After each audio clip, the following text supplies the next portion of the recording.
back. You are still watching Market View. Onto this now, the Minister for Commerce, Industry and Trade, Honorable Mangoba Khumalo, launched the 1.35 million Malangeni Production Incentive Scheme 2.0, targeting the textile and clothing sector.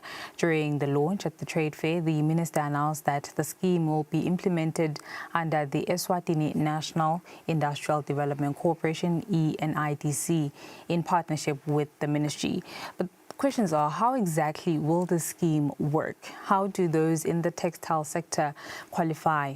To unpack this, we are joined by Menzi Bennett, who is a Research and Strategy Manager at ENIDC. A very good afternoon to you, and thank you so much for coming to the studio.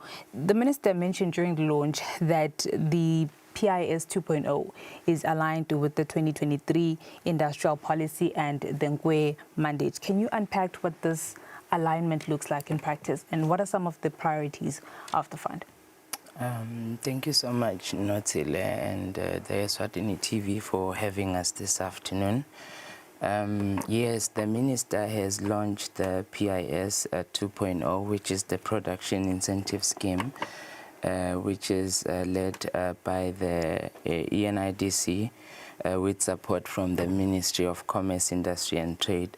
The program basically is meant to improve to improve overall competitiveness of the textile and clothing industry. Basically, we want to promote innovation and people-related interventions within the industry. You will understand that over the last years, the manufacturing value add for Eswatini has been declining, and as a result, this threatens the investments government has made along the lines of the textile and clothing sector.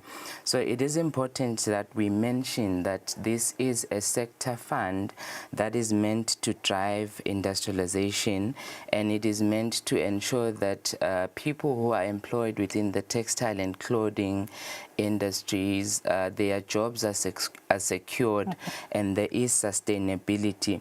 Furthermore, the scheme basically also targets clothing manufacturers, your garments manufacturers. It also targets cut and trim operators. So these are just sectors within the textile and clothing industry. So the expectation is that there is two components within the PIS 2.0.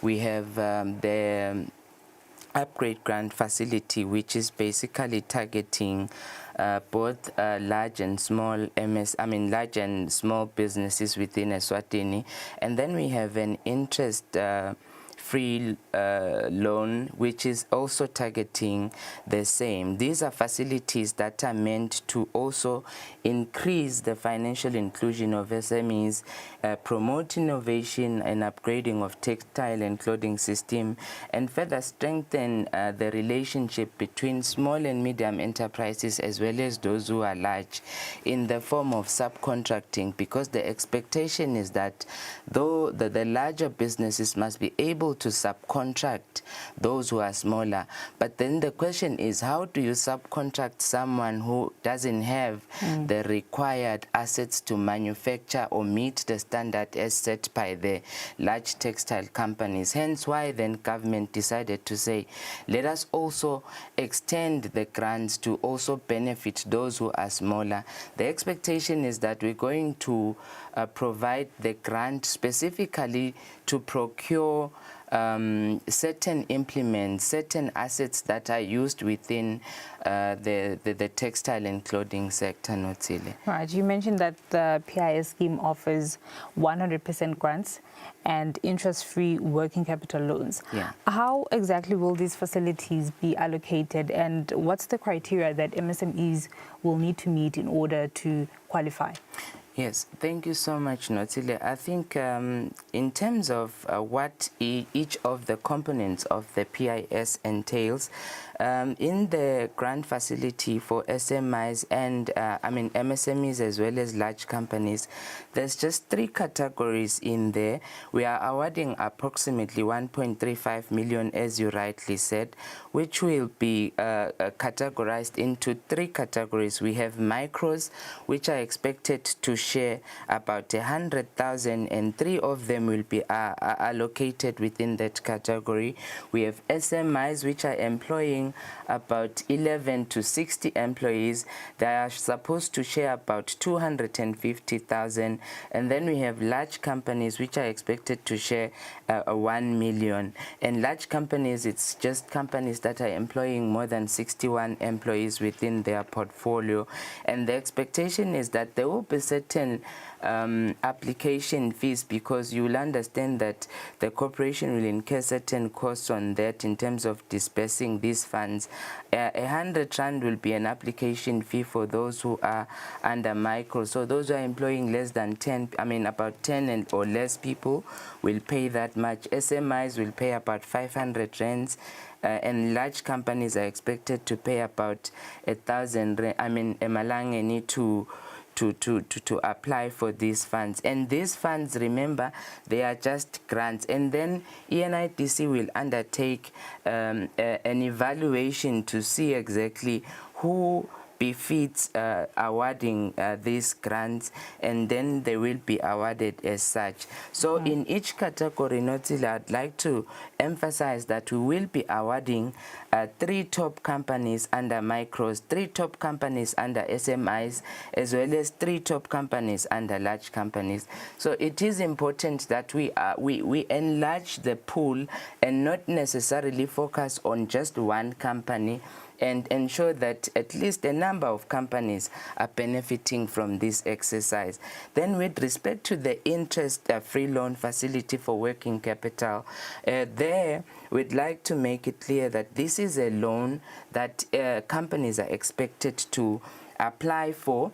And the expectation is that we are trying to ensure that while you are waiting for your orders to be paid off, have some money to pay your salaries, have some money to, procure material if you have orders with your suppliers.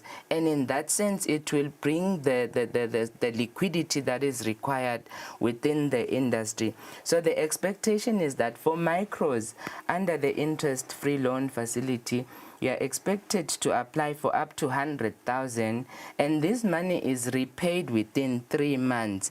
As well as SMIs, they are also expected to apply for up to 250,000 interest-free capital.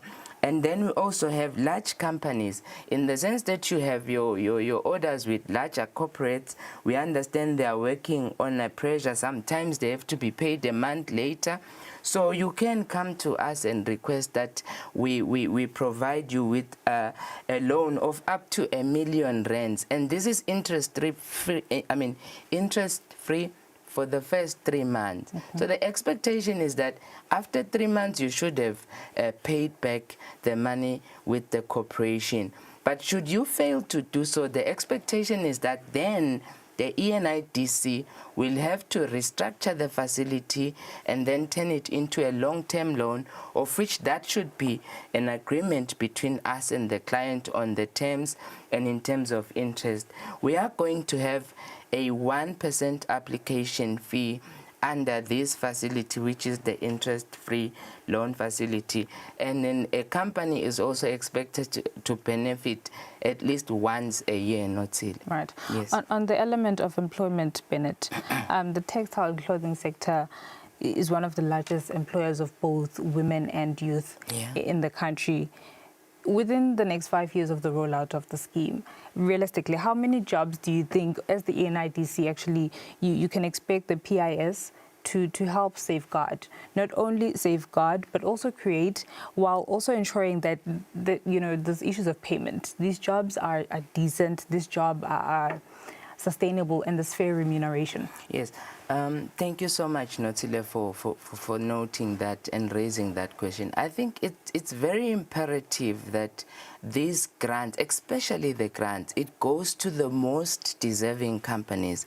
There's companies who have employed and paid decent wages to their employees. Those companies must receive government support or qualify to receive government support. And companies that have employed environmentally sound principles, and they are clear in terms of their responsibility in ensuring that the environment is safe. They are not retrenching people just because there's a noise or something, but they retrench them on the basis of credible information, you know. So those are the companies that we believe if we disperse grants to, we will be able to sustain those jobs and also ensure that if they want to improve competitiveness, that means they will receive better orders in the medium term, and tantamountly that turns into a requirement that they meet certain standards, so they will have to employ more people and sustain more lives of Eswatini. Like you are saying, that these sector funds are basically in line with the current industrial policy that the Ministry of Commerce, Industry and Trade has actually promulgated earlier in 2023. So it is in line with that. We are promoting that the employment of women and youth and people living with disabilities. We encourage every enterprise that is out there to apply for these loans and access them, because government is really putting so much pressure to say, let us make funds available. If there is support that government can extend to ensure that there's sustainability, there's employment creation, and there's jobs for people, not just jobs but decent ones. So if the valuation goes to the extent of evaluating whether the jobs are decent, are you implementing sound principles within the work environment for your staff, we are promoting that, and the grants will ensure that you comply at least for the next 5 years. Notsile. Right, you know, partnerships are very key or important for the success of any initiative. If you may just highlight, the ENITC has a partnership with the ITC in South Africa. Does this perhaps present any opportunities for our local MSMEs? It does, Notsile, a lot. We take pride in the relationship we have with the IDC in South Africa, and we believe in that it can assist because we have a relationship to co-fund certain projects on high priority sectors as deemed by the government of Eswatini. So the expectation is that businesses must not be afraid to actually we need to get rid of the box completely, because in that essence we can't be forced to think small just because our funding is limited. So the IDC comes in handy because we are in a relationship to co-finance projects with them. So the scaler doesn't matter. What is important is it an industrial project? Is it creating employment? Is it allowing people to participate fairly within the employment sector? So the expectation is that we are going to work with the IDC, co-fund projects. The MSMEs, if you want to grow and you require fund, submit your applications with us. We are going to appraise them and ensure that funding is made available and we attain financial inclusion as a country.